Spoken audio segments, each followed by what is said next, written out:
cooperate getting, sometimes they get government grants. So you rat out the government, your grant money goes away for the rest of your life. Yeah, I know. These people are all afraid of something because they're tied to the government in some way, which is, they'll hit them hard if they don't follow the government line. There's two places where the government really gets some control here, and that is they control grant money and money going into universities. And if you happen to be a professional that has a license, now they can control your license. And go after your license. Well, look what they did to this guy in Maryland who's a restaurant owner. I think it was Maryland. He opened up in face of all these draconian things. They came in and took his liquor license away and took every other license he had, shut him down.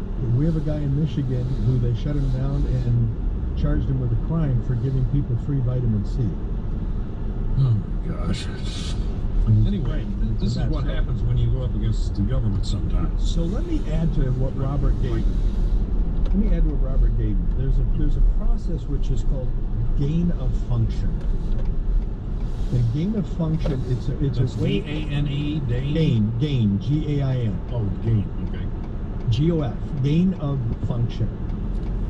And what gain of function is, it's a research model where you take things that are, you take deadly infectious viruses and bacteria, and you manipulate them so that you can learn what other things they could possibly turn into.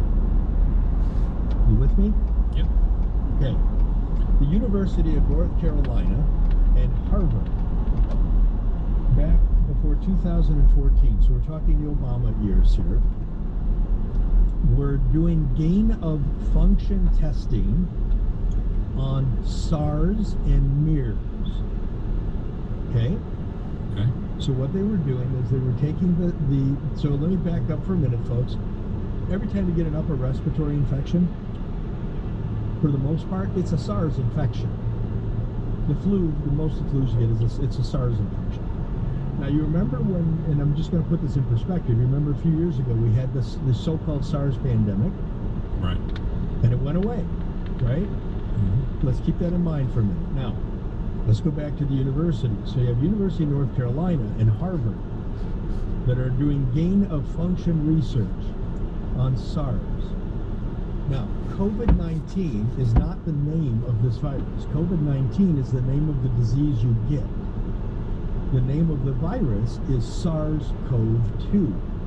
Well, coronavirus has been around, since the 50s? Correct. You can look on a Lysol bottle from the 50s and it literally says on it, will kill coronavirus. Because that's an upper respiratory infection. Now, the SARS that we were hit with several years ago is almost biologically identical to this version of SARS. So this version of SARS was created at the University of North Carolina and Harvard. Now, hang on just a minute, because this whole thing is swirling around. Now, let me just stop you there. There's this whole conversation swirling around with the intelligence department and other people who are saying this was natural. It wasn't genetically modified. It's highly genetically modified. So you're going against that. Because I heard that today.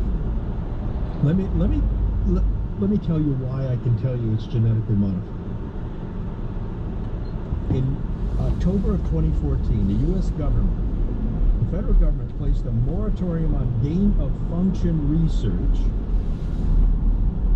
on SARS and on MERS procedures in the U.S. Now, why did you put a moratorium on gain of function research if we weren't doing it? That's a good question. That's right. Stop doing what you're doing, but we're not doing what we're telling you to stop doing. Exactly. Stop doing what you're not doing. Really?